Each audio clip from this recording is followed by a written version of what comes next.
જય સિયારામ. તુલસીદાસજીએ રામાયણની શરૂઆત કરતા ગુરુ વંદનાથી કર્યું છે.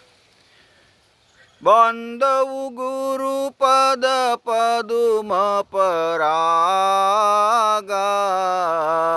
સુરુચિ સુભાષ સરસયનુરાગા.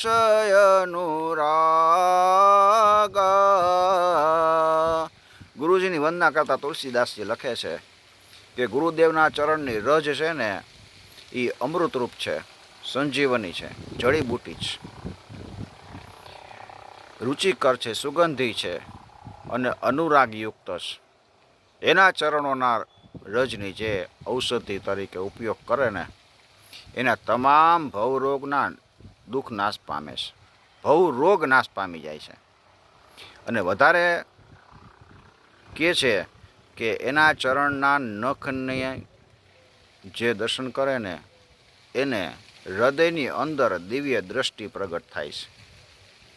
ગુરુદેવના ચરણના નખની જ્યોતિના દર્શન કરે તો એટલે મહાભાગ્યશાળી બનવું હોય તો ગુરુના ચરણની રજને તમે અપનાવી લ્યો. જય સિયારામ.